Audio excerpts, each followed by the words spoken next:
Ladies and gentlemen, please welcome Christopher Titus.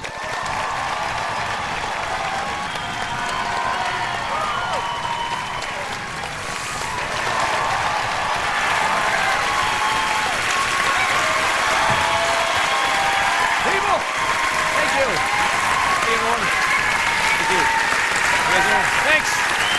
Thank you. Wow. Thank you. Thank you. Thank you.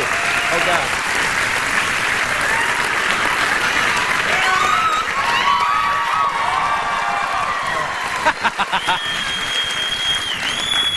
So it seems that because of every syndrome and disorder we've invented in the last 20 years, the Los Angeles Times reported that 63% of American families are now considered dysfunctional. My God. That means we're the majority.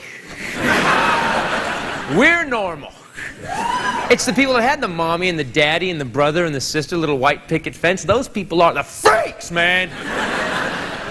My parents' divorce settlement involved a bar tab.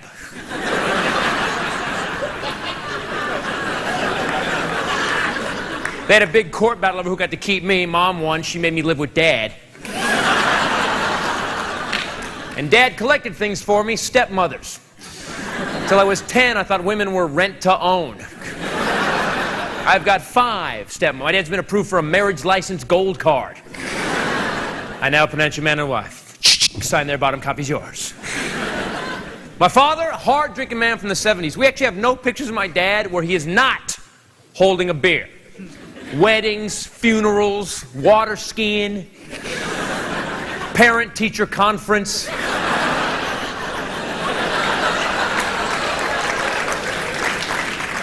When I got sick around him as a kid growing up, he'd always warm me up a shot of 100 proof whiskey.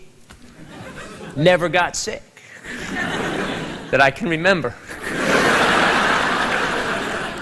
If I had a cough, boom, shot of whiskey. Got out of hand, though. One day I woke up in a field on my big wheel, naked. Strange Pampers on my head. First grade show and tell. Taught the class to mix Long Island iced teas. From scratch. I love being from a screwed up family, man. We have everything in my family. Prescription drug abuse, mental illness. One of my uncles is a Mormon.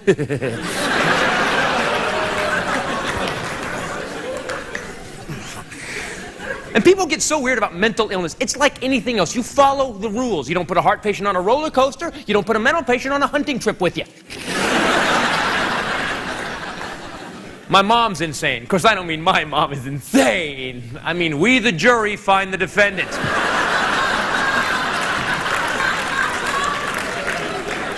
When I was a kid, she was in a mental care facility, or as Dad so eloquently put it, she's shacked up in the wacko basket.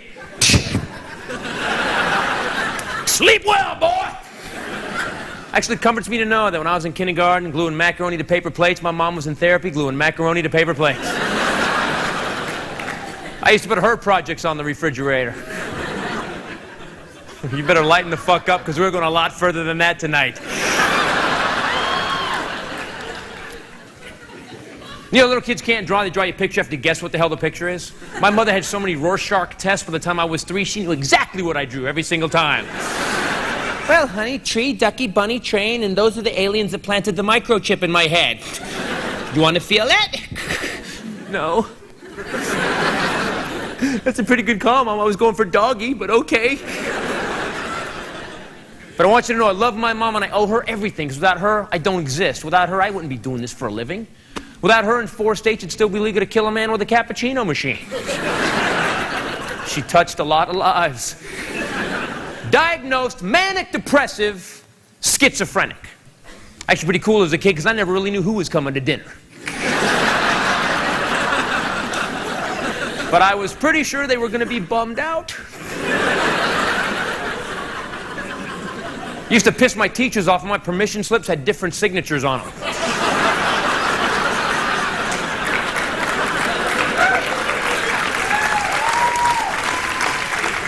Okay, Mr. Smartass, why don't you stand up? Who's this one supposed to be? It's my mom.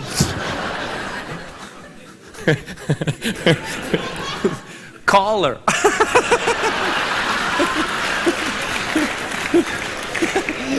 But let me listen. I bet my lunch money she's Wheezy Jefferson today. I love being from a screwed up family because nothing bothers me anymore. Nothing bugs me. Once you've driven a drunk father to mom's parole hearing, what else is there? Bring it on! Normal people scare the living shit out of me. Because normal people haven't had enough problems in their life know to handle problems when they come up. Something little happens, they just snaps.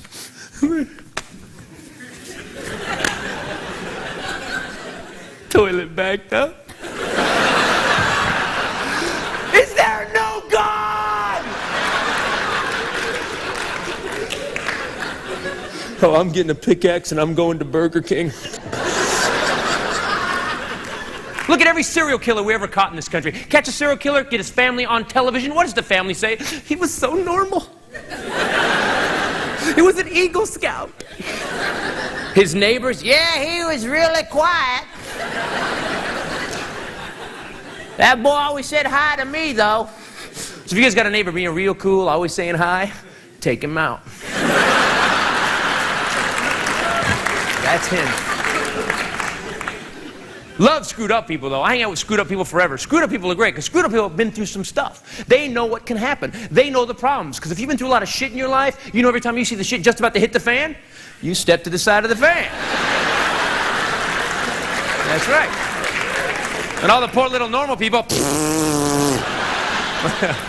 Hey, you learned something, didn't you? You got something right here. Glad I was raised by my father instead of my mom, too. Because women in general suck at raising kids. That's right, I said it. Who wants some? Come on. Here's what I mean, ladies. You see a kid putting a penny in a light socket, what do? Oh, my God, stop it, and you smack that little hand. Well, there. Well, when that kid's 5, getting smacked in the hand is no big deal anymore. Fathers see the exact same child putting a penny in a light socket and go, no, wait.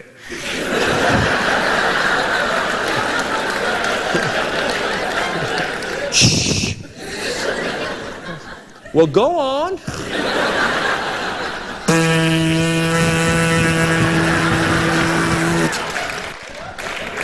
Well, you're not going to do that again, are you? Yeah.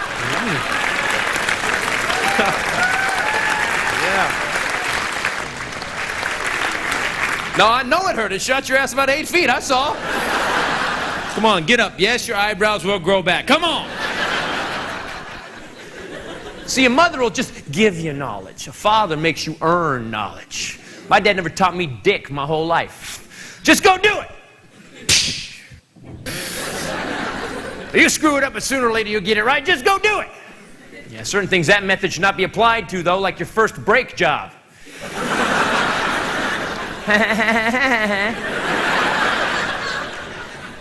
My first car was a 1977 Oldsmobile Delta 88. Ugly car. More ugly on this car than a Rolling Stones group photo. And it was huge car to optional roof rack helicopter pad. Fill it with gas, back out of the driveway, fill it up again. And one day the brakes started making this high-pitched grinding noise, and I was 16, so I listened to the noise for about 10 weeks. I finally said, Dad, man, the car's making like a noise. Well, then you should, fix it. So I back the ass end of the car into the garage, but I leave the front wheels on our 22-degree slope driveway, and I jack up the ass end. Yes, I'm about to get a lesson in gravity, aren't I? And I know my father was in the living room window going, wait.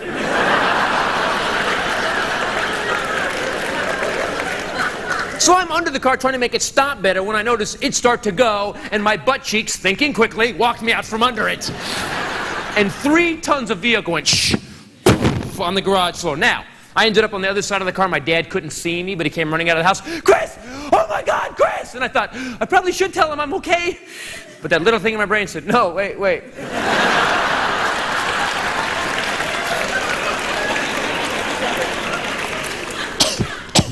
Dad. Oh God, get it off me. He went, "You ain't dead, get it off yourself." And don't forget to put my goddamn tools away. And quit being a wussy. Oh yeah, I heard that every day of my life. Quit being a wussy. My dad didn't mean it like a lot of parents mean it. Your kid hits his head on the coffee table, quit being a wussy. My father meant if I got my arm ripped off by a combine in a cornfield, my father would find the arm, get some duct tape, strap the arm back on. All right, go play. Quit being a wussy. Thank you, Father. I'm so much better now.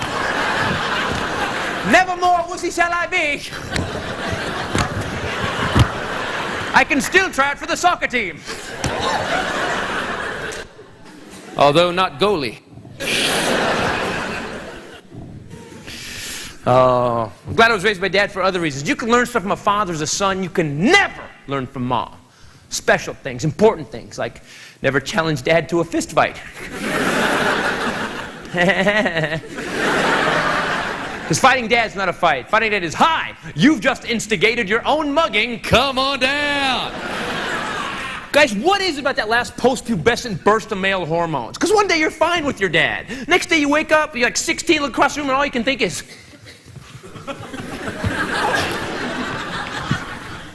Oh, what does he do, man? Look at him. Just sitting there, couch growing out the back of his head. Oh, I bet I could kick his ass. Thought my dad was lazy. Turns out he was just resting up. Yeah, we had been having one of those real deep, philosophical father-son arguments. Ones that always ended, "I did not lose your crescent wrench. You're such a dickwad." We got louder and louder. My stepmom jumped between us. "Hey, both of you!" No clinching, no hitting, blow the belt, go. And then I decided to cross that man-boy line. Got right in my dad's face. "Look!" By the way, great way to fight. Arms down, face presented.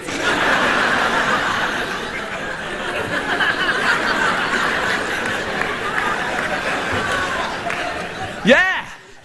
You know what? I'm tired of your crap. I got some moves now, huh? I'm not 7 anymore, am I? Come on, me and you, old man. Except I only got out old. Awoke to an EKG machine beeping. Dad standing over me. Not gonna do that again, are you?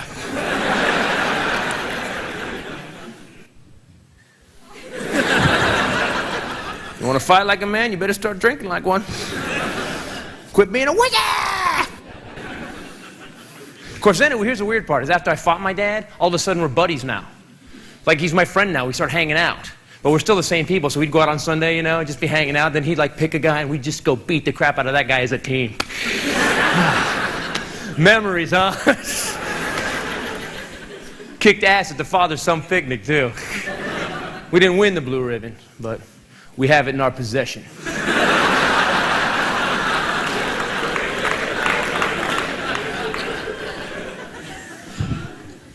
I was a bad kid. I deserved the fight, though. Bad kid. Cops in my neighborhood knew me. Cops in my neighborhood had my dad on speed dial. Mr. Titus, yeah, do you have a federal mailbox in your living room? No, we figured. Just leave the boy out front. We'll be by.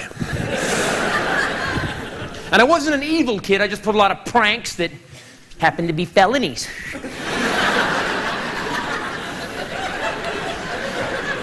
Anybody look back on their high school career and just shudder at the crap you got away with and didn't die? I remember going up Highway 1, Northern California, the Coast Highway. It goes like this. We're over 100 miles an hour in Dwayne Olson's 69 Mustang Mach 1 428 Cobra Jet. And we are high. High. I could no longer hold my body upright. High. And Beastie Boys' License to Ill is playing at a soothing 1,000,005 decibels. Yeah. Yeah. A bunch of California white boys singing "No Sleep Till Brooklyn." Yeah, we rock. I got the rear seat of the car. This is pathetic. I got the rear seat of the car laid down flat. I'm laying on my back looking out the window at the sky, just tripping on the sky and going by. And you have those moments of clarity when you're screwing up your life. I hear myself say out loud to my friends, "Guys, man, there's a cloud up there. that looks like an evil mouse snow skiing, man.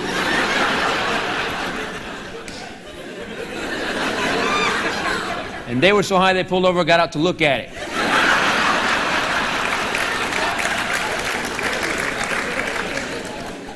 Yearbook voted me most likely to be scraped from an off-ramp by a puking fireman. Because I was a kid in school whose friends would give him extra alcohol just to see what he was going to change into. If we were driving around on a Saturday night, someone noticed a hotel roof within 50 feet of the hotel pool, they would just stop the car. Hey, Titus, can you make that?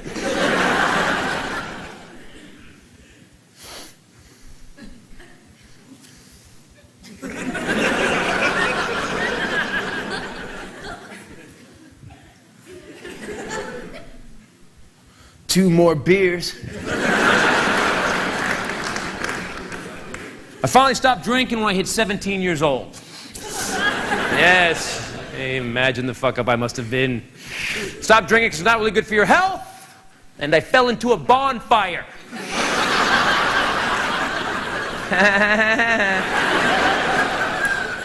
Yeah, you're done drinking then. You don't need AA. Falling into a bonfire is a one-step program.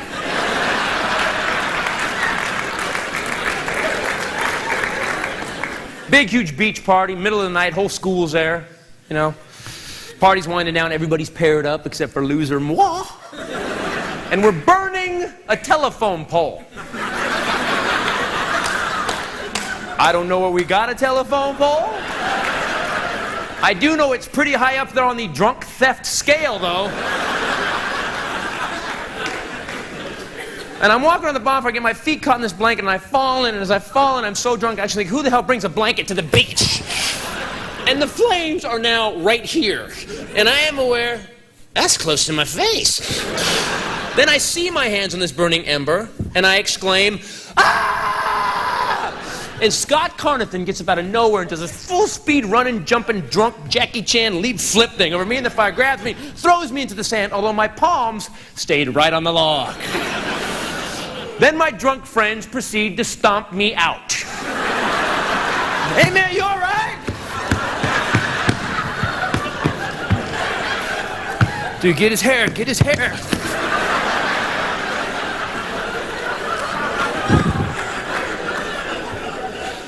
Dude!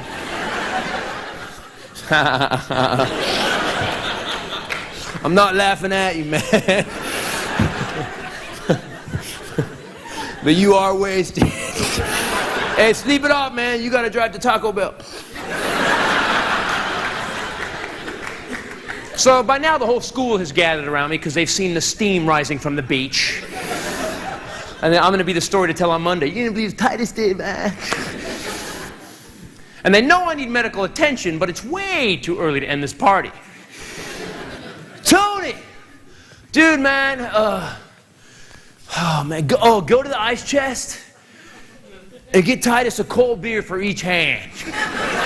Great, now they're performing drunk triage on me.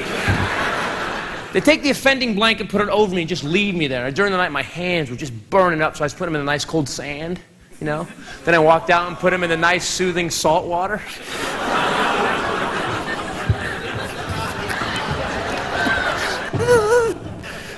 I pass out at shore level, waves lap against my head till morning. 6 a.m. in the morning. My friends wake me up and take me to some emergency center near the beach in Santa Cruz. Emergency center. It was like an emergency shed. There was a doctor, a weed whacker, and a fucking rake. And my friends don't want to be involved with this dumbass thing that I did, or the story at all. So before they let me go in to get medical attention, they stop me in the parking lot. Titus, dude, look, man, shut up, I'm telling him. Look, man, we talked about it, and here's what happened. You're a homeless guy, and we found you on the beach.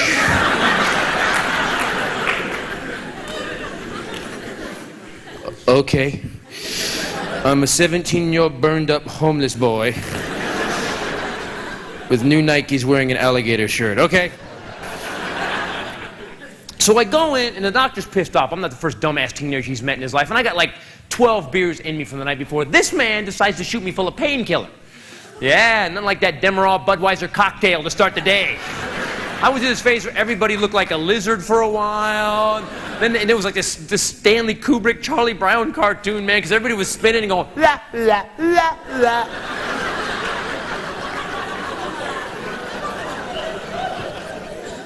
And the doctor finally goes, "What happened to you?"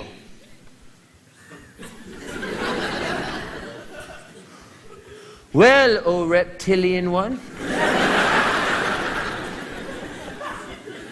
I fell into the bonfire."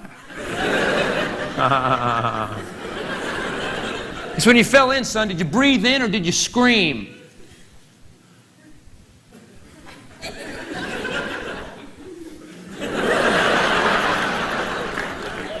I screamed.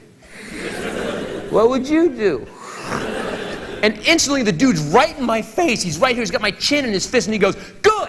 Because if you'd have breathed in, son, guess what? The hot air and the flames would have collapsed your lungs and you would have died."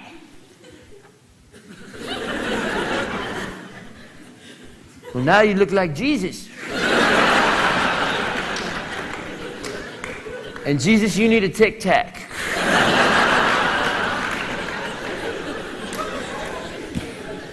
Then the man takes out the stiffest brush I have ever seen in my entire life. Don't puss out on me now. And this green soap, which I don't think it was soap, I think it was a piece of lava rock spray painted green with barnacles and glass stuck to it. And I have so much painkiller in me, I don't get to feel, but I get to see and hear.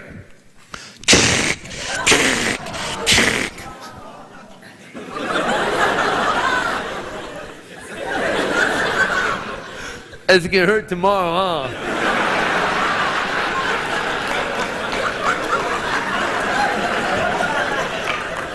He bandages my hands, leaves the room, comes back 10 minutes later, said, "I called your father." He said, "Get your ass home, quit being a wussy," and hung up. So my Carolyn, Lynn, Pat, fifth stepmother came to get me. And this is the worst trouble I'd been into up to this point in my life. I wasn't even supposed to be like out. I was always grounded. I went 60 miles to the beach, snuck out my window. So on the way home, my dad didn't even know I was gone until he got a phone call from the doctor. So on the way home, I'm so freaked out and drugged up. In the car, I start leaving notes for other relatives. "I'm not in military school. Look for the body."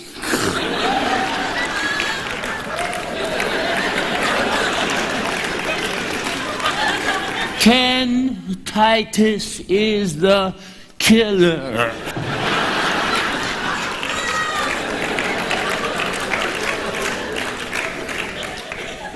And we pull up in front of the house, my stepmom, you know, really helpful. "You and your dad have a nice talk. I have something to do away." I'm on the curb by myself. I got these big white boxing glove bandage hands on. Sand has been rammed into every orifice from lying on the beach all night. My hair is east. And I'm high. And the front door opens. And my father had turned into the burning bush. But I was so pathetic looking, he couldn't hit me. I had gone one step beyond getting my ass kicked. Yes, he still snapped. He opens the door and he goes, "Ah!" "Oh! You mother! Oh! Oh! Oh! Oh! Oh! Oh! Whales must have been off the coast. What the hell is that noise? You hear that?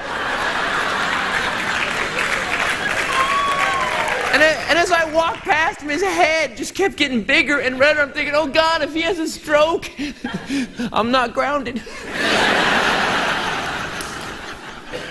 Because I always got grounded. Not locked in a room grounded. Might actually take a battery cable and ground me to an engine block. Always got the drunk driving lecture too. Every weekend I get the drunk driving lecture. Probably because I fell into a bonfire. Of course, my dad drank and drove all the time. Maybe it wasn't a lecture, you know. Maybe it was helpful tips from the master. Comes to drinking and driving, my dad's Obi-Wan Kenobi. He busted me once for drinking and driving. Woke up 6 a.m. Saturday morning, about 2 months into my senior year, just hungover, just hammered. I wake up to my father standing over me, wearing a robe, holding a beer. Hey! I want you to get up and explain to me how come the car is parked at such an odd angle on the porch across the street.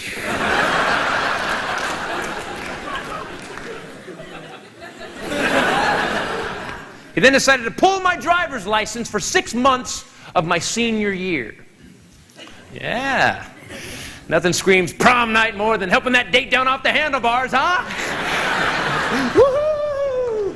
Ching, ching! Party! Hold up, guys. My tuxedo's caught in the chain.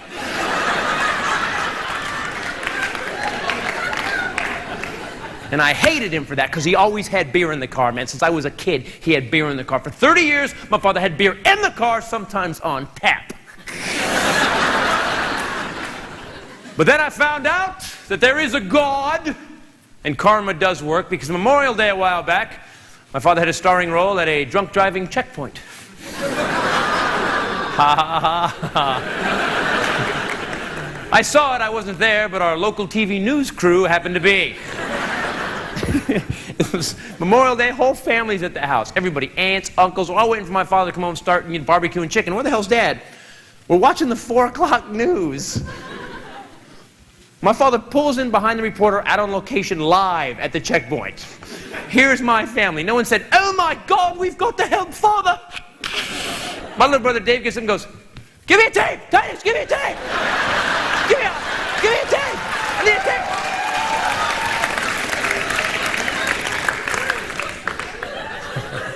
I have my dad getting busted on high-quality stereophonic VHS. For a while, every Christmas reunion, I just rented a big screen TV. And at dinner, when he got some wine in him, started in on me, because, by the way, everybody has a relative somewhere that remembers the worst story about you, the one you never once said, and will retell that story at every family gathering until they die. That's my dad. "How's it going, Christopher?" "Mr. Smart-Ass Comedian."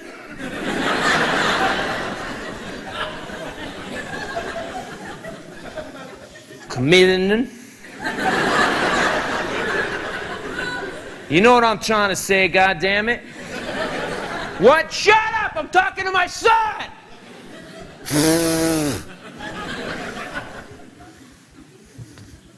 I mean, Merry Christmas, Grandma!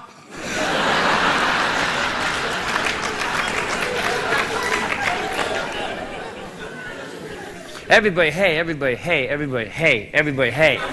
Hey, everybody, hey. Hey, everybody, hey. Hey. Look at my boy, huh? When he's a kid, he's a screw-up. Please, nobody build any bonfires after dinner.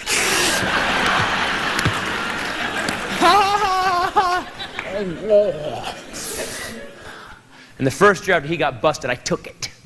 Second year, I waited 20 minutes, said, "Grandma, hit the lights, let's go to the video." "Okay. Everybody, meet me in the living room, get a piece of pie, you're gonna like this." Is everybody here? Okay, excellent, good. Okay. Okay, here we see Dad weaving into the checkpoint. 2 wheels on the sidewalk. "Dad, you think that might cost you?" Another cops want Dad to step from the vehicle. He opens the door, and the nice officers help him right back to his feet.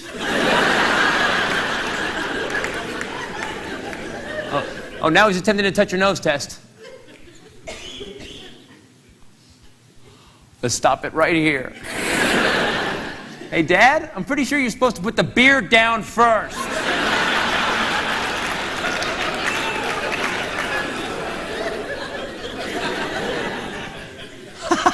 "And touch your own nose." "Hey, has anybody else seen a cop that pissed off?" "Oh, Dad, do those sticks hurt?" Yeah, I'm never letting that story slide, man. We don't have home movies in my family. It's People's Exhibit A. And don't get the wrong impression. My dad, great man. Really, great man. So sober, he's a saint. Drunk, Satan. And it was weird because we didn't get deprived as kids. I mean, we'd go do stuff. We'd go water skiing. Daddy goes, come on, kids, it's morning. Let's go water skiing. Woohoo! And then we go water skiing all morning. And then about noon or beer o'clock. Yeah, that joke never stopped being funny for 20 fucking years. He would just start slamming them down. And it was weird because he's got the same problem with alcohol I have. His personality just flips. And like, he would just change. And I was 5 when it started happening. I had no idea what the hell was wrong with him. I just thought he had an alter ego. You know, like he was a superhero. The most negative superhero on the planet. Anti-dad. Wherever there is hope, I will stop it. Where self-esteem rears its shiny head, I will be there to kick it in the testicles. Hey, Dad, I got a B on my report card. But it's not an A, is it, son? And now that the smile has left your face, I'm off. Hey, Dad, I graduated high school. Shh, graduated high school, huh? Well, you didn't come close to valedictorian, did you, loser? When your confidence returns, so will I.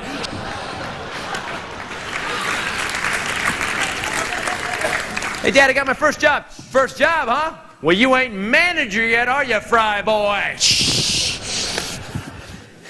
Hey, Dad, guess what? I finally made manager. Shh, manager, huh? Well, a real man would own his own business. Now leave me alone. I'm off to destroy your brother. Shh. Hey, Dad, guess what? A couple years ago, I started my own business called Deranged Entertainment. We produce shows for national television, and I made more money per week last year than you made all fucking year. What do you think about that? Ha! Shh. I think without me pushing you, boy, you never would have made it.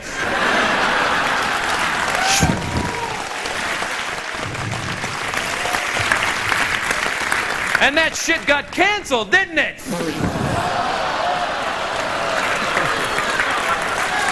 Oh, yeah. Oh, yeah. Don't mess with anti-dad, man. My father never missed a drink in his life, or a joint, or a party, or a chance to get laid. He also never missed a day of work, or a house payment, or a car payment. I never went hungry, although he did a couple of times, so I wouldn't. Yeah, this is a man who survived 4 heart attacks. A doctor revoked his organ donor card. Issued him a hazardous waste decal. Well, he actually had 3 heart attacks in a heart episode. Because his last heart attack, he was with an HMO. Yes. Yes. And it seems that if they write down heart attack, they have to admit you. But if they write down heart episode, they can give you Robitussin and send your ass home. Dad finally had a defibrillator implanted in his body. You know, clear! He had a little one right here. Ironically, the size and shape of a cigarette pack, which used to crack me the fuck up, man. Because he smoked for 40 years. Now he's got a permanent little square right here. Hey, Dad, you got a cigarette? Yeah, hold up.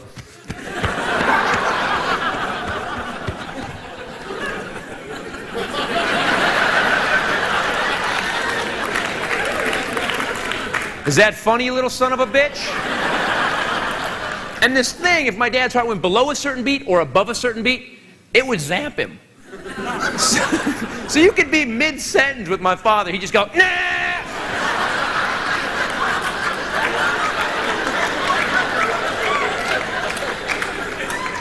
Dad, you okay?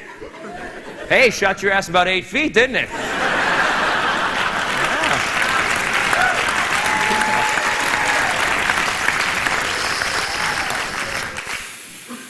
Not gonna do that again, are ya? My dad also survived 5 divorces, and the women he married cleaned his ass out every time. I used to think my dad got divorced because he wanted new furniture. At one point in my life, all we had left was a wooden box, 12-inch black and white TV, and a 4-man rubber raft for a couch. And yet, I was the coolest kid in 3rd grade. Mom, can we have a sleepover at Christopher Titus' house? They have a raft in the living room. We can just row to breakfast in the morning. I can actually be Captain Crunch. And you want to know the weird part about growing up like that? None of my dad's normal friends would come over to the house. They'd always like pull me aside out of earshot from Dad and say the same thing. How's it going, little guy? You doing okay? Your dad's pretty screwed up, huh? How do you handle all the problems?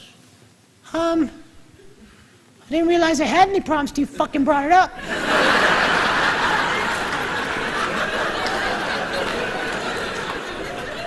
Hey, you're standing behind the fan.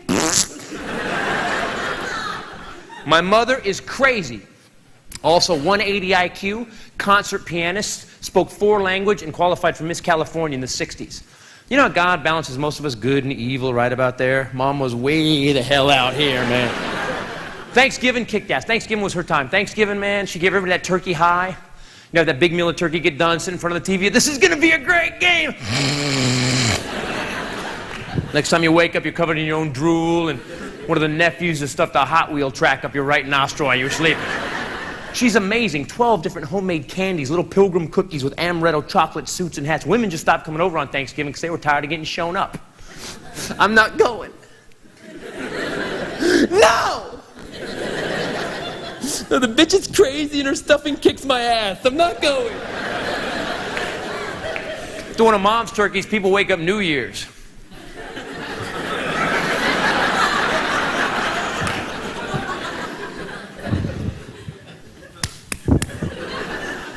Did you guys have the turkey? I can't feel my legs.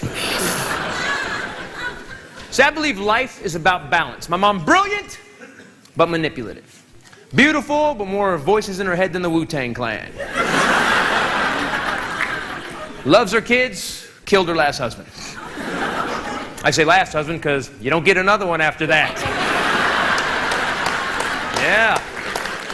They take you out of the husband wish book at that point.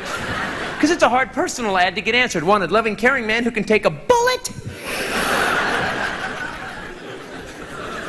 Now, we all have a relative somewhere.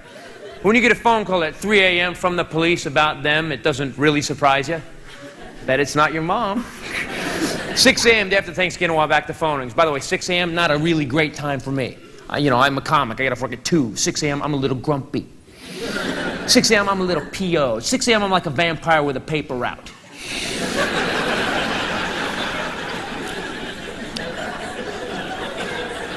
So I pick up the phone.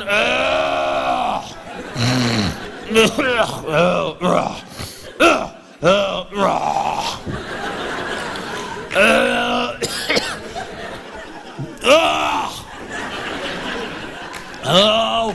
Voice says, hello, Mr. Titus. This is Ira Stevenson.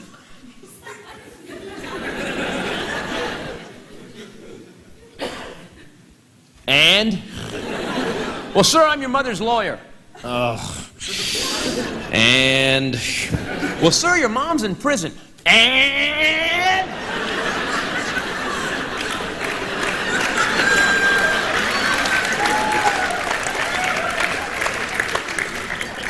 Well, sir, she's killed her husband.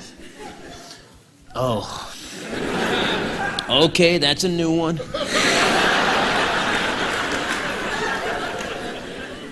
Mom had moved to Idaho, married this hardcore, redneck oil rig worker. My mom was one of these women. My mom had this innate ability. Whatever town my mother moved to, the second she walked into town, she would instantly attract the alpha loser of that town. This guy was not a good guy. This guy was half O.J. Simpson and half O.J. Simpson. Scott Peterson sprinkles on the top. A little side of Robert Blake, you know, not a good guy. And on Thanksgiving Day, Mom had one of her turkeys on the table at 4:15. Well, this man thought it should hit the table at 4 o'clock. So he picked it up, threw it across the room. So my mom countered with a boiling pot of potatoes. As was her right. I looked it up in the domestic violence desk reference. Now, at this point, man's from turkey, mom's from potatoes. In a normal family, someone might have stood up and went, Thanksgiving food fight? Oh, God bless us, everyone. But in this case, this man got up, beat the crap out of my mom, and crushed her face in. Yeah, so she went upstairs, got a gun, came down and shot him 3 times, because she didn't want him to do that again.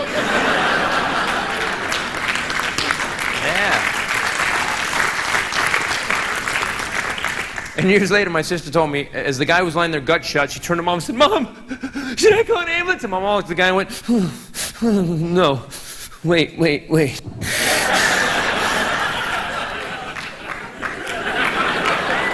She went to trial, got acquitted, and got the guy's $100,000 life insurance policy. Yes.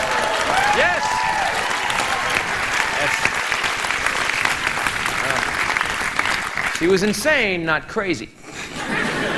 You want to hear the funniest part of that story? Where my mom, shoots and kills a man.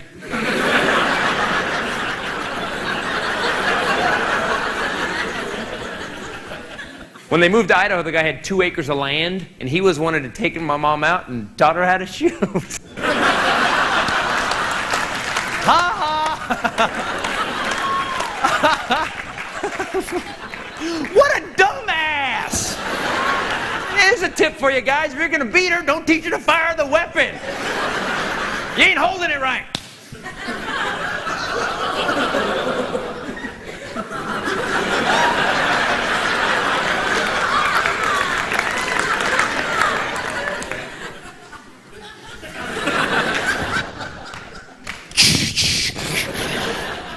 Just needed a little incentive.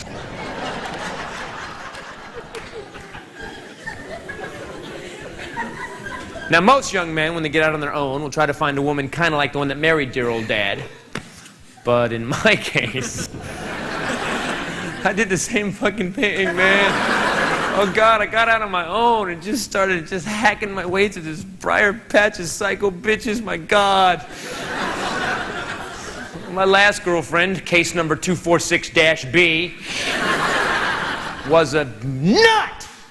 Our last fight was because she thought I was watching the Doublemint Twins commercial too intently.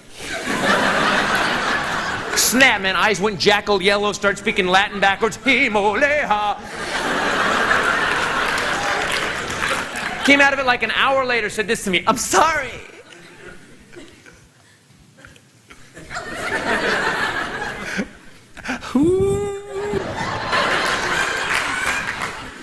I have a sugar imbalance.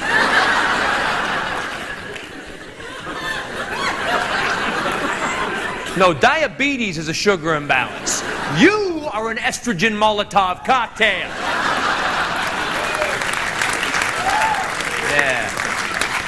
Yeah, I wish I'd said that.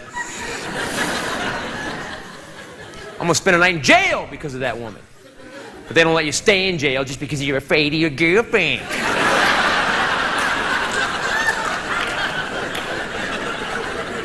Man, I still got to see her every year at the annual restraining order renewal breakfast.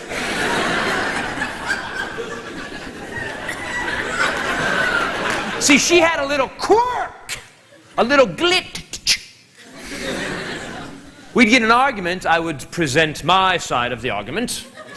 Her retort would invariably be to punch me in the face. 'Twas a sugar imbalance. I started carrying Twix in a holster. There's 2 for you, none for me. And the weird part is, this girl had, you know how people have a build to anger? She had no build to anger. Like, so you're fighting with someone, they're getting really pissed, man. I should only piss them off a little more, then I better stop. You know? She had none of that, man. She had 2 speeds. I love you and a...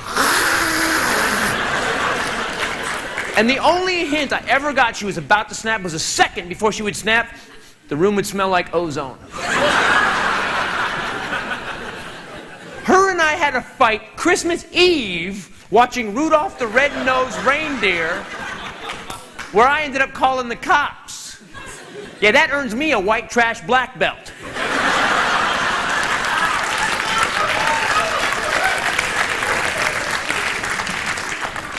Oh, man, the thing is, we didn't fight about Rudolph. We were just, we were at my dad's house. We're halfway through Rudolph. We're snuggled. We got a blanket on us, an Afghan, for God's sakes. Ironically, the most peaceful of all blankets.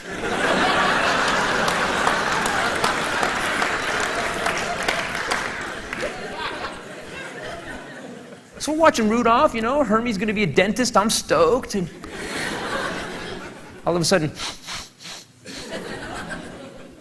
She goes, what kind of loser watches this crap?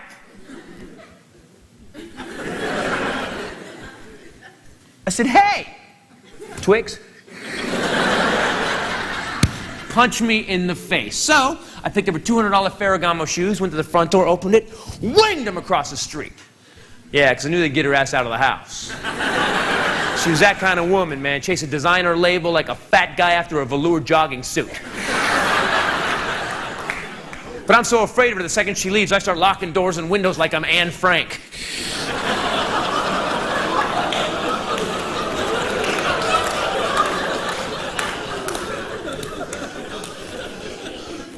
Then I sit down to watch Rudolph, God damn it.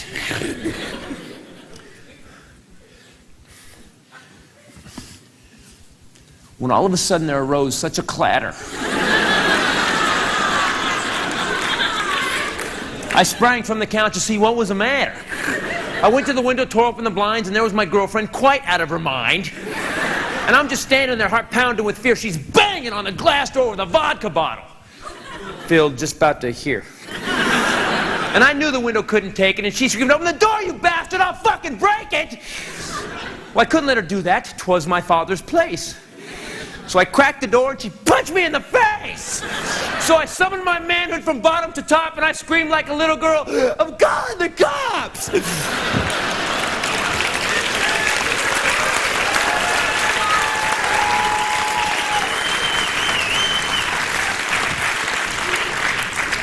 So I go down 911, she grabs her stuff and bails. Now, by the way, she was a 5-foot, 100-pound Jewish girl, and I still haven't forgiven the Jewish people.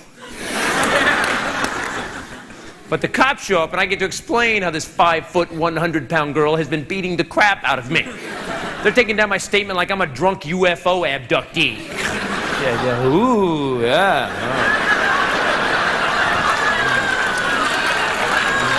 Oh, ooh, wow. And I'm just sounding stupider and stupider. Man, I know she's this big. She's got a hook you wouldn't believe, dude. She just fight. It's like fighting a gopher on crank, dude. She just gets in on you. Yeah, we believe you, Mr. Titus. I think we're going to get Mulder and Scully in on this one. Yeah. I mean, they're not doing anything because Fox canceled them, too.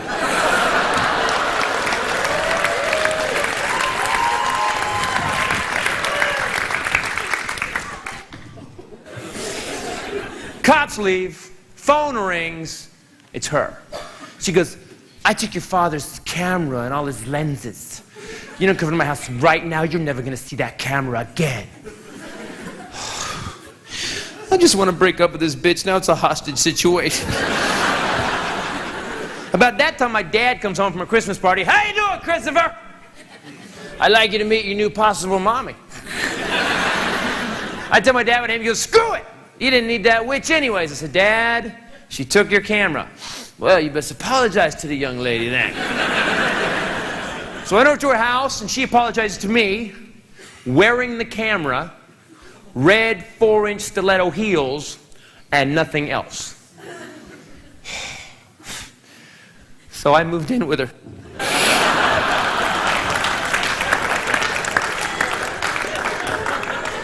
I'm behind the fan, but the booty is good. Well, I moved in with her, you know, people aren't all bad. She didn't have, you know, she wasn't all bad. She had some good things. She had the one good thing, you know. Like, you know, at the time I was dating her, I was a struggling comedian, and, you know, and no matter how hard I struggled, she always just really had that well-paying job. I was a man-ho for a couple of months there. And look,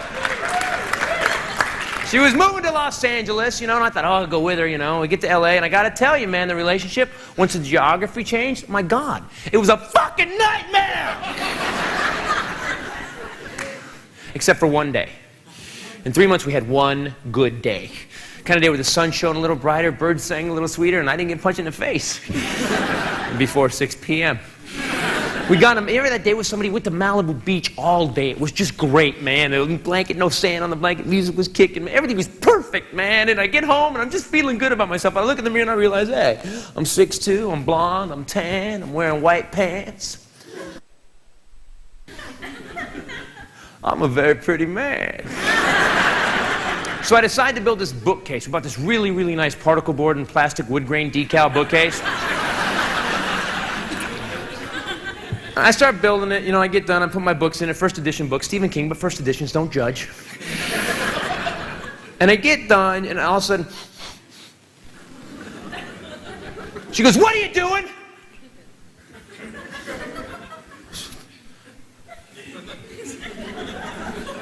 It's a bookcase. That's a book.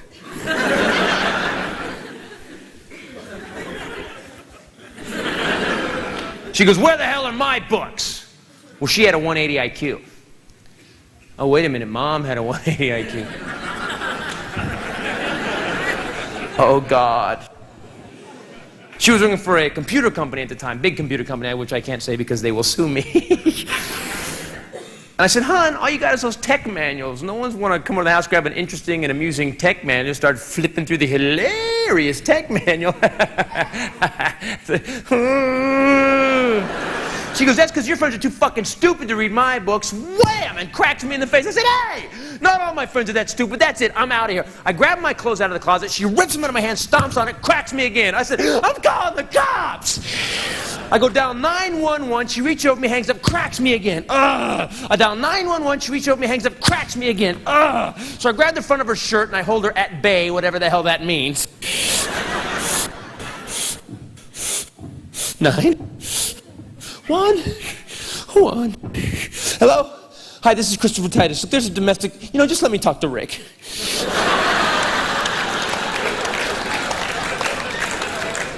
Hey, man, what's up? Yes, she's doing it again. All right, I'll see you in a minute. I hang up the phone, let her go. Wham! She cracks me again. Now, I don't think a man should ever hit a woman until the 5th time she's cracked him in the face.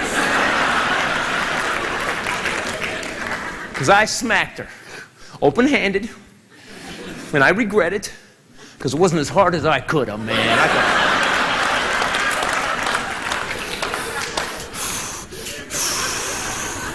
She goes, "Oh!"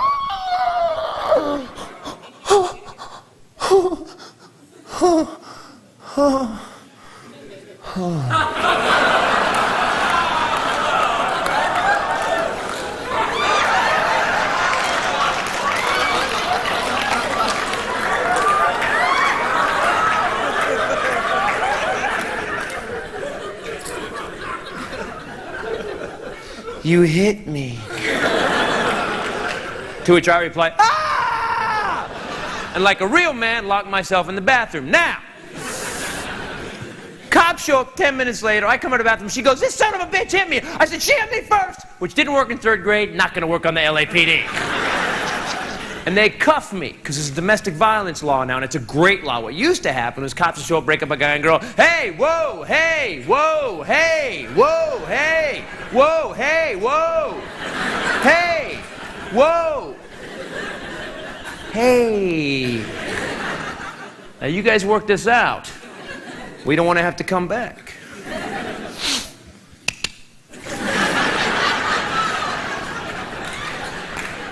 And then they'd have to come back because those two had worked it out, but the loser was dead. So they cuff me. She realizes how serious it's getting. Goes, "Officers, officers, officers, officers." Ooh. I have a sugar imbalance. And I just made it up. He didn't really hit me. And the cops go on cuff me. I said, "Man, I hit her. I swear I hit her. I know my rights." I'll wait for you guys in the car.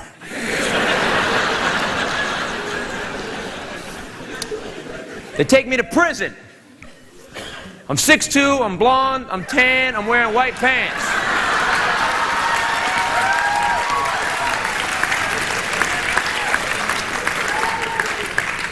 And I realize I'm a very pretty man.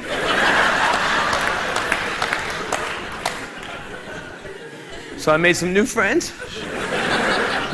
I made bail, and I broke up with her, because I don't take any shit. Oh, man. Had to move back to that. Ugh. There's a proud day in a young man's life. Because at 17, I moved out like a badass. I'm on my own now. M-A-N. Read it. Yeah, I don't need you anymore, Dad. I mean, Ken. Now take a good look at that, man, because that's the last time you're ever going to see me. 4 years later. Daddy! My key doesn't work in the door anymore. I have laundry. I'm out of ramen noodles.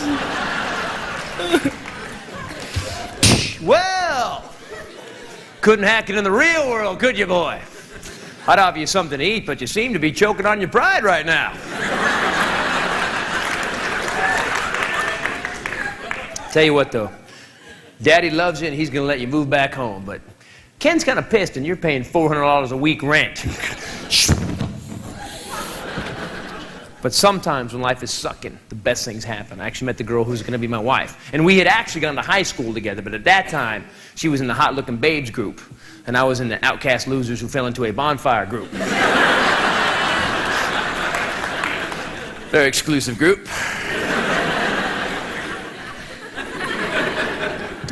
And she had just ended an abusive relationship, and I had just ended an abusive relationship. Now, both of us, God, just wanted a relationship where we could make somebody else fucking pay.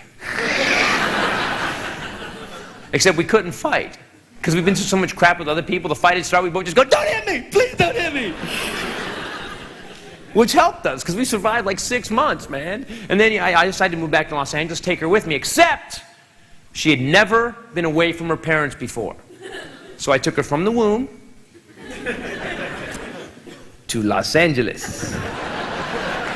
City of drive-bys, riots, fires, floods, earthquakes, and producers.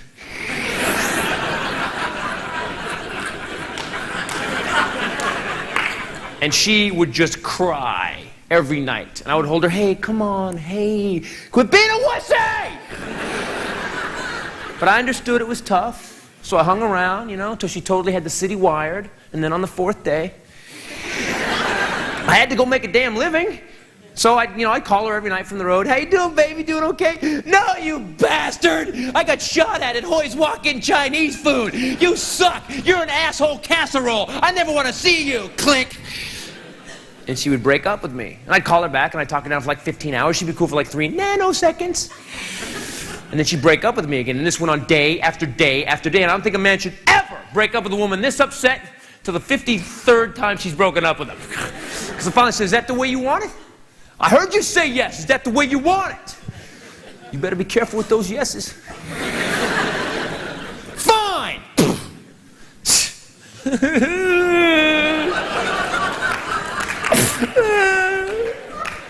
And I was so upset that I went to drown my sorrows in a 19-year-old waitress. I know. Ladies, be clear. We're broken up.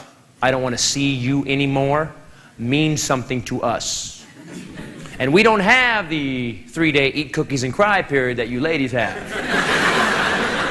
We have a 5-minute, I'm going to find a girl who looks just like you. I'm going to fuck her just to prove I don't need you, period. And we'll feel bad while we're doing it, too. I miss her so much. But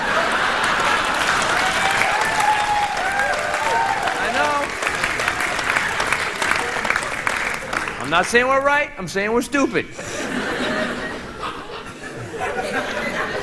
So I was with that girl 3 days. On the 3rd day I get her into bed, she starts to cry. I'm like a mental illness magnet at this point in my life. So I literally jump out of bed, head to my next gig in Florida. When I get to Florida, there's a box waiting for me, this big, of cookies and cards and cologne and flowers and love letters and poems from my girlfriend. Excuse me, ex-girlfriend. She broke up with me. But I spent a couple hours and I read her beautiful words, and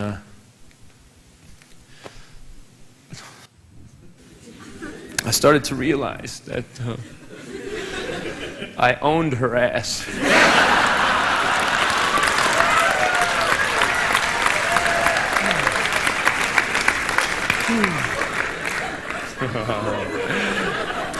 And I get home, and for like 4 days, I'm a pimp, man. I was like, hon, could you give me some grapes? Could you peel them?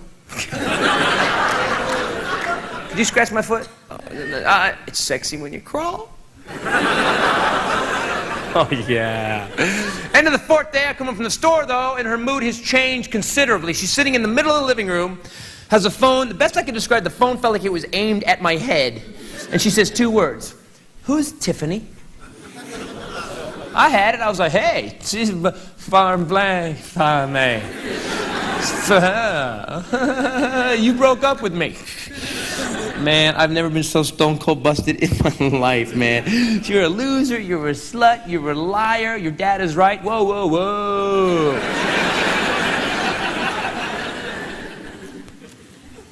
And I couldn't say anything. End of the 4th day, though, we move to the next stage of making up where I have to prove I love her every 3 seconds. Honey, I need some water. I'm on it. I need a tissue. Got it. I'd like you to punch yourself in the temple as hard as you can. Left or right side. Because I love you. That night, the phone rings. Don't move. Hello? Yeah, is Aaron there? Who's this? Hey, man, why don't you shut the fuck up and not worry who this is? Let me speak to Aaron. Well, before I shut the fuck up, I gotta tell her who it is. All right. Tell her it's Randy. She knows who it is. Hold, please. Honey! Pumpkin!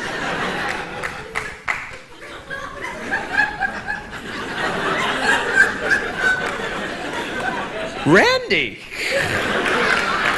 And my wife, who's about as devious as Don Knotts on sodium pentothal, grabs the phone out of my hand, looks at the phone, looks at me, and goes, slam! And I said, aha! Who's Randy? And we fight for 4 more days, except now I'm a contender.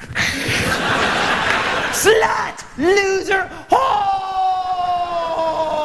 Yeah, well, Randy's the bodybuilder. Oh, yeah? Well, Tiffany is a waitress. Yeah, well, Randy made love to me on a table so hard, and I never orgasmed like that with you.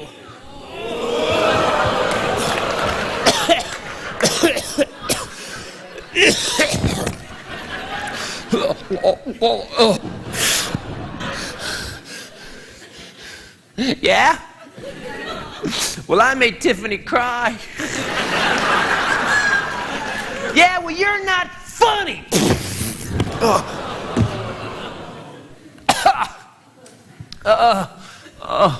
Yeah?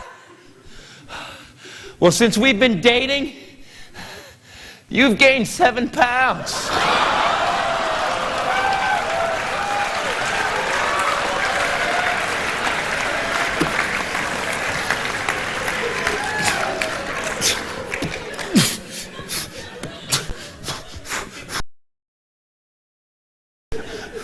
Come on.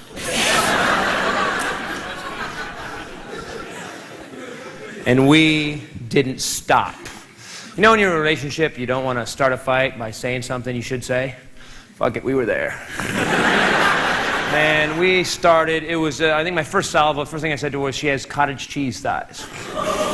Yes. Oh, yeah. She countered with the, hygiene, my pick my nose, my feet stink, and my penis is small, the classics.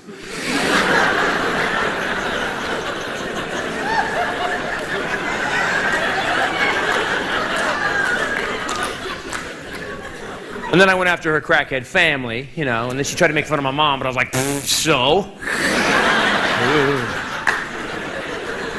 And we were just dueling, man, and no one was winning, except one time she rattled me. She goes, you got a dinosaur head!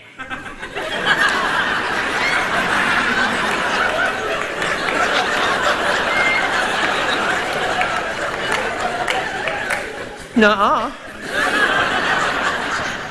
And we didn't stop. I'm talking this fight raged. Man, sleep 15 minutes, fight 4 hours. Sleep 15 minutes, fight 4 hours. It went on for days. It's like 4 or 5 days. And none of us was smart enough to leave. We just kept fighting. Until we ran out of crap to say, started repeating herself. Dinosaur head, I got it, I heard you. Big-headed with a small penis. I got it. I know why I stayed. I was raised by anti-dad. I mean, I'm an insult Navy SEAL. But this woman took everything. I mean, this woman took the C word. I know. I was like, my God. She's perfect.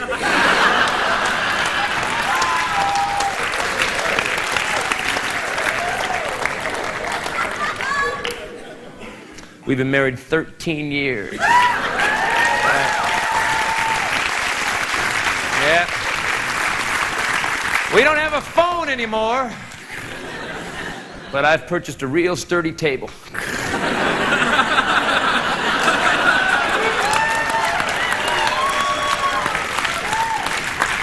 She's not gonna do that again.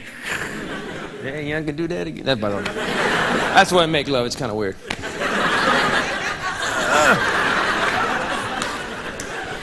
Probably need to get a book or something.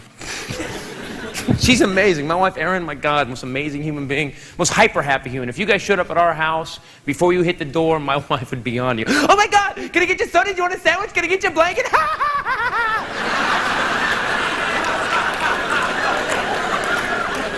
But because she's like that, it really made me, get her urine tested a lot more frequently. Came back with Care Bear DNA. She's everything. If I'm sick, she makes me better. If I'm sad, she makes me happy. She's everything. Like a Swiss Army wife.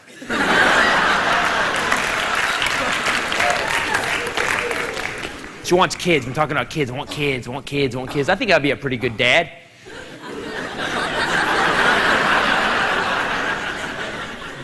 No time out in my house. Come here. Here's a penny. Go play.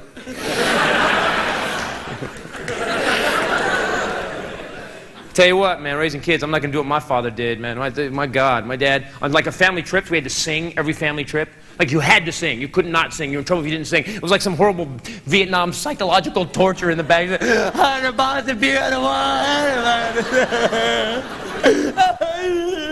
Dad's in the front seat keeping up with the song.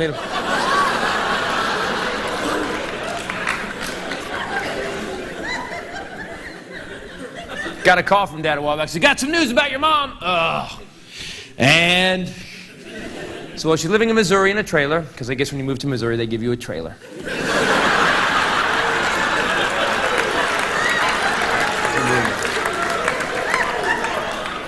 I said, and? He said, well, she married another abusive guy, and had one of her episodes, took a Duraflame log, and put it through the local sheriff's front window. And I said, wow, that's another new one, huh, Dad? Because we keep a list by the phone. And the sheriff in the town knew my mom didn't put her in prison. He put her in this hospital. She had to go to some crazy therapy like every day for a year. And I said, pfft. And? He said, well, she started seeing her life different. I said, and? He said, well, she took responsibility for all the crap that had happened. I said, and? He said, she realized it was her, not us, that caused it. And I said, and? He said, she got out and she killed herself.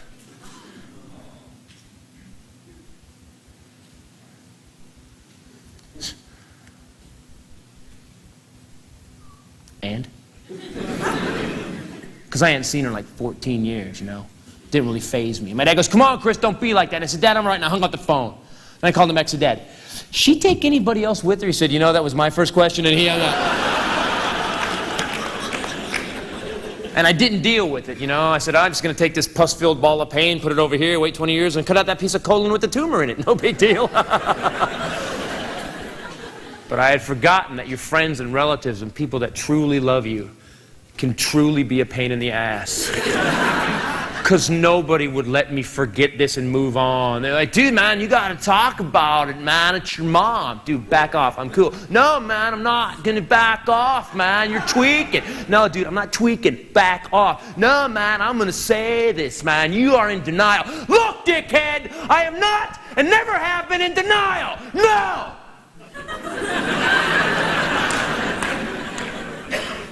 Well, see, you feel a little better now, huh? And I didn't deal with it. And about 4 weeks after it happened, I was on this airplane to Lansing, Michigan to do some shows. And I'm on the plane, and the cuisine is being served from a wheeled metal cart like most great cuisine. And the stewardess put this tray in front of me, and it was this Thanksgiving turkey platter ensemble. And whatever part of your brain kicks off memories, when I smelled it, it kicked off every memory about my mom like at one time. I was like, in an airplane today, not a real good place to have a nervous breakdown. You know, I'm not worried they're going to think I have a bomb, but I don't want to scare the idiot actually carrying the bomb. So I flipped the tray up and I just ran into the airline bathroom, and don't do that because those walls are angled and you slam right into it. Now I'm lying on the floor in a fetal position and I'm crying. And I don't mean crying, I mean snot coming out my nose, booger bubbles bursting all over the place. And this is just about the time of the Unabomber, and the stewardesses are freaking, Mr. Titus, are you okay in there? Yeah!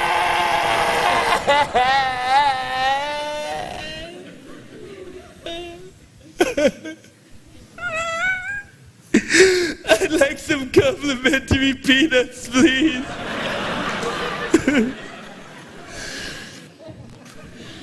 And I cried for almost an hour, 53 minutes. I was wearing a watch. And I got to tell you, I felt better. Like, it was weird. Like, I felt, okay, I need to do that. I felt better. And I walk out of the bathroom, but I don't want to talk to anybody. So I was that one guy in the plane, so, from home or you're flying to home? Shut the fuck up or I poke you out with this plastic fucking spork.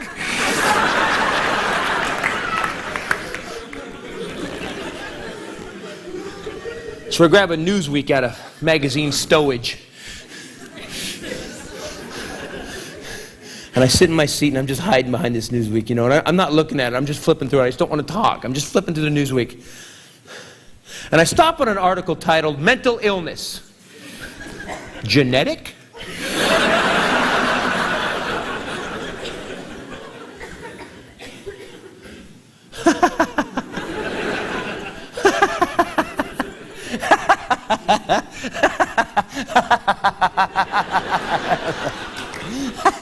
I have an excuse. And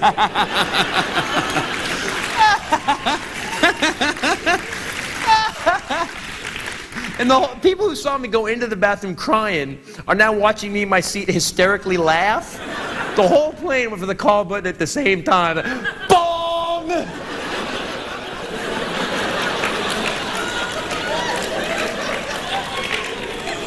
And the article said, if you have a history of mental illness in your family, there's a high probability between the ages of 18 and 35 it's going to happen to you.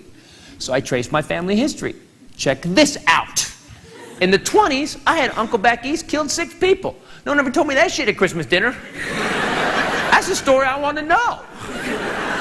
My great-grandma was nuts. She screwed up grandma. My grandma on my mother's side was so insane, she tried to sleep with my father a week after my mom and dad got married.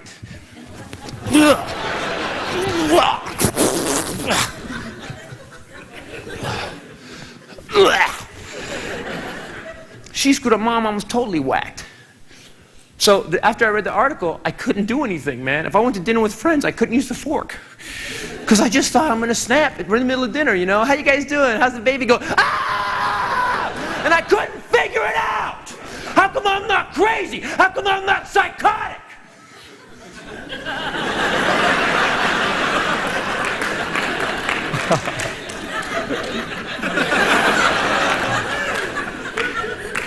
I tried therapy. I went to 3 sessions. The therapist I was seeing actually had a famous case where he was treating 2 people who'd killed their parents. Yes, because when I go to see a therapist, I don't like to fuck around, you know. I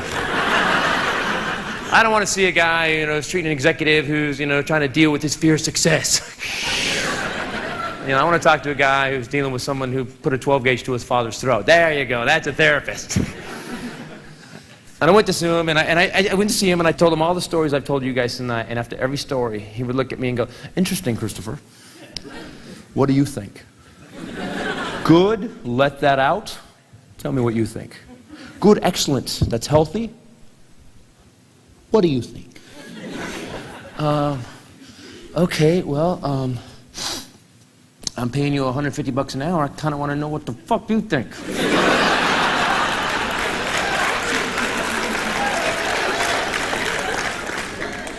He said, well, you're dysfunctional. I said, okay, what's that? He goes, well, you don't quite function correctly.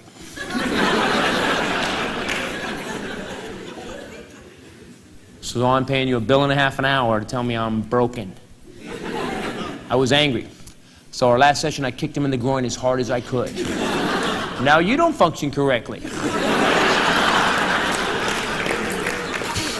No charge. And I walked out of that session realizing I was slowly becoming one of those people that goes around, walks through life, you know, just blaming his present on his past. Well, I have that one friend, when you sit around telling stories, will tell the same lame-ass, tired story why his life hasn't worked out. Yeah, man, I didn't get that good job, you know why? And I didn't go to a good college, you know why? I'll tell you why. Dude, don't tell me again. And I want you to know something, man. We all feel really bad that when you were in Troop 182, the Scoutmaster rubbed your butt at the overnight jamboree. But what are you, like 30 now? You got life on backwards. Come here, let me flip it. There, see, now your past is behind you. What say you climb down off the cross, use the wood to build a bridge, and get over it?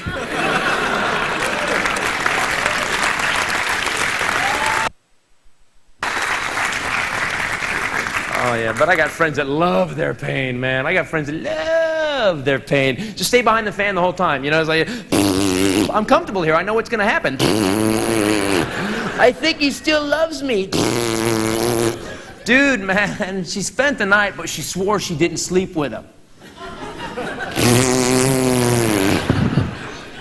So to cover up that damage, we got to be normal, got to fit in, right? Got to buy the right albums, man. Got to buy the Britney or the Christina, man, whatever your pop sensibility is.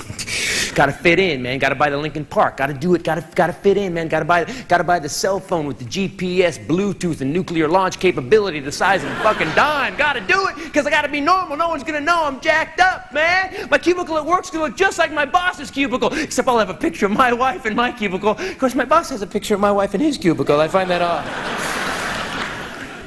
Screw normal. You know why? Because if you're normal, the crowd will accept you. But if you're deranged, the crowd will make you their leader. I can prove this. Martin Luther King. What did he say? All right, here's what's going to happen. They are going to come down. They are going to shoot us with fire hoses. They are going to beat us with sticks. I don't want anybody doing nothing. You just keep on marching.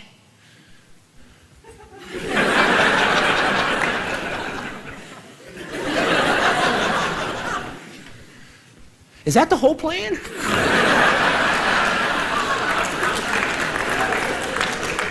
Gandhi, the Muslims and the Hindus are killing each other. I am not going to eat until they stop.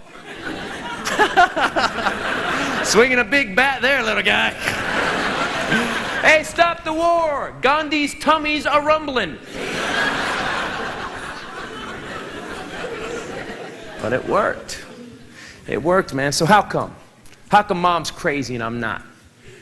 Well, it's possible. If my mom could have got up every night in front of this many people, talked about all the crap in her life, and those people sat around and laughed with her, would have meant nothing, and she could have moved on cool. It's also possible she'd taken out the whole front row with a large caliber weapon. You don't know. She was like, woo! She was out there. But maybe, if the Napa State Mental Facility had an open mic night, things would have been different for Mom, you know. She'd have got her own TV show, and you'd read about me in the Inquirer as her heroin-addicted son. No, we can dream, you know. But whatever success I've had aside, this right here, I've been doing this since I was 18. For me, this right here is the difference between paycheck and medication at bed check. That's right.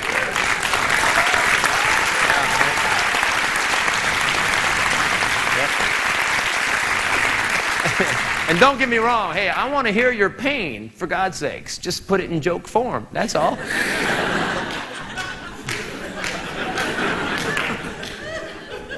Dysfunctional. I'm not dysfunctional, I'm evolving to the next level. Yeah, so people, be proud you're screwed up. Be proud of it. Don't get too proud like me. I got an argument with the guy in a bar. I bet him $50 I was more dysfunctional than he was. And he raped me.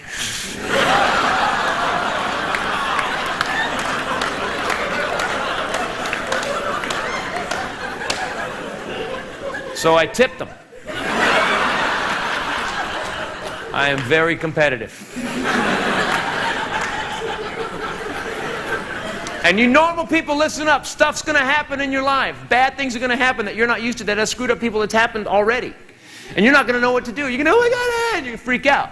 And if something bad happens in your life where you think your life sucks so bad, you need to take a gun like my mom did, put it to your head and pull the trigger. Before you do that, do me a favor. Take a minute, put the gun down, take a deep breath, and quit being a wussy! Yeah, hell yeah! Yeah! Yeah! Ready? Okay, yeah! I know! Man!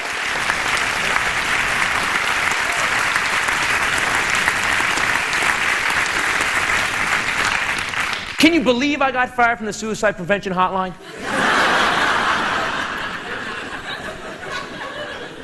My boss walked in, Titus, man, you gotta go.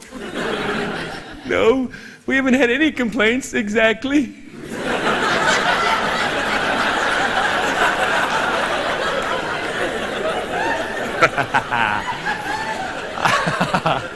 Oh, man. And you normal people, hook up with some screwed up people. Make us your friends. You need us. Who do you want taking your keys away at a party after you've been drinking all night? You want some normal guy, never had a drink before? Steve, are you okay? Can you drive? Should I get you some coffee? Do you want me to tickle you? Or do you want the guy with the 10-year chip from AA? Because when that guy asks for your keys, you're going to go, damn, I'm wasted. Oh, dude, you're the man. People say junkies have no place in our society. I say we spend some money, clean up some junkies, make them all go work for the Red Cross. You ever give blood to the Red Cross? Little paper-hatted trainee kid just sticking you full of holes. Golly gee, this is way harder than the deep fryer. How does this work? You get an ex-junkie in there, bap, bap, he's going to find a vein. Right.